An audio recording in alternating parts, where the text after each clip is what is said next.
செட்ல தமிழ்நாடு பிசியோட இப்போ 2023 நடந்த எக்ஸாம் கொஷின் பேப்பர் அனாலிசிஸ் தான் பார்க்க போகிறோம்.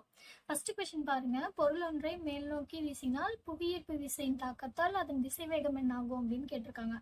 இப்போ ஒரு ஆப்ஜெக்ட் இருக்கு, அதை நீங்க மேலே நோக்கி வீசுறப்போ அது வந்து என்ன ஆகுது அப்படின்னா 10 மீட்டர் பர் செகண்ட் அப்படின்ற ஒரு வேகத்தோட திசை வேகத்தோட அது மேலே போகுது. ஓகேங்களா? மேலே போயிட்டு புவியீர்ப்பு விசை அப்படின்றதுனால என்ன ஆகுது அப்படின்னா அது வந்து கீழே வந்துடுது.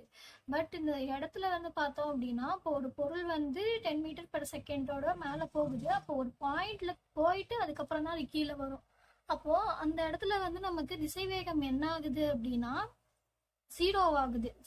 திசைவேகம் 0 ஆகும் போது தான் அது வந்து கிராவிடேஷனல் ஃபோர்ஸ் வந்து அப்ளை ஆகுது, புவியீர்ப்பு விசை வந்து அப்ளை பண்றாங்க.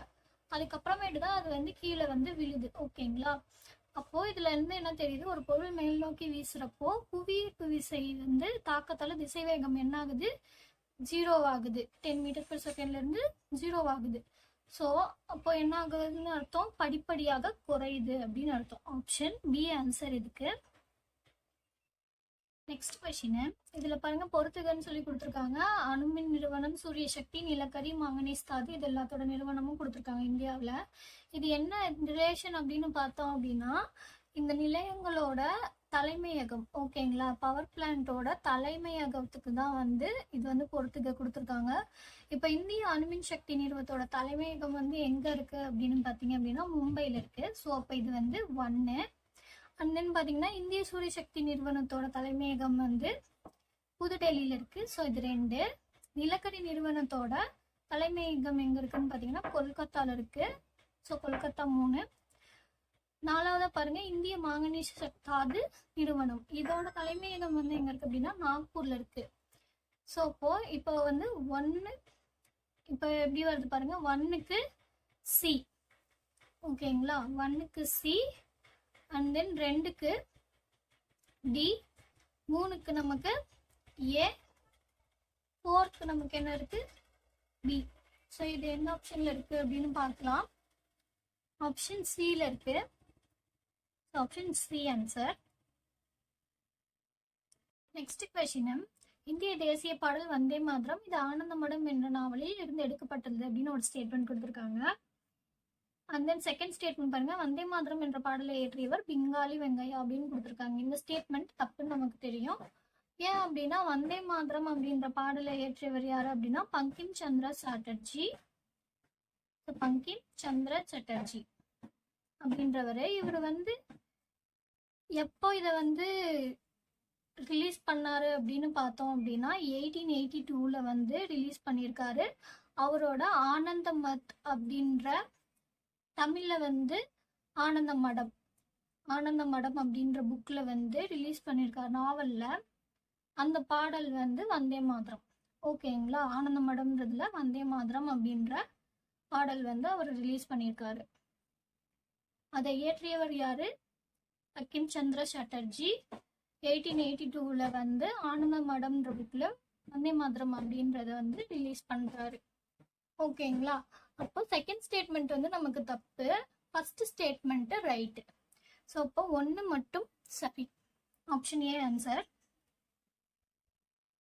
நெக்ஸ்ட் கொஸ்டின், 2023 உலக சதுரங்க போட்டியில் 2ஆம் இடம் பெற்ற இந்தியர் யாருன்னு கேட்டிருக்காங்க. ஸோ இதுல வந்து பாத்தீங்கன்னா மேக்னஸ் கால்சன், அப்புறமேட்டு பிரக்ஞானந்தா, ரமேஷ் பாபு அப்படின்றவங்க 2 பேத்துக்கும் தான் வந்து செஸ் வந்து நடக்குது.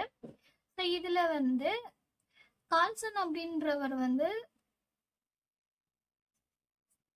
நார்வேயை சேர்ந்தவர். பிரக்ஞானந்தா ரமேஷ் அப்படின்றவர் நமக்கு தெரியும் இந்தியாவை சேர்ந்தவர்.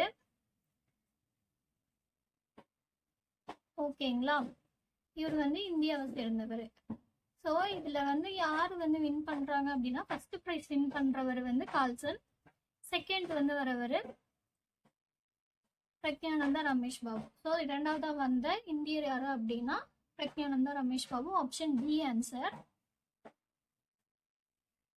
லாஸ்ட் கொஸ்டின், கடியலூர் உருத்திரங்கண்ணனார் என்ற சங்ககால புலவர் காவிரி பூம்பட்டினம் குறித்து பட்டினப்பாலை என்ற நெடிய நூலை இயற்றியுள்ளார். 2வது வாக்கியம் பாருங்க, சோழ மன்னர்களில் தலை சிறந்தவராக கரிகாலன் போற்றப்படுகிறார். ஸோ இப்போ ஃபர்ஸ்ட் கடியலூர் உத்தரங்கண்ணனார் அப்படின்றவர் வந்து என்னென்ன இது ஏற்றிருக்காரு அப்படின்னு பார்த்தோம்னா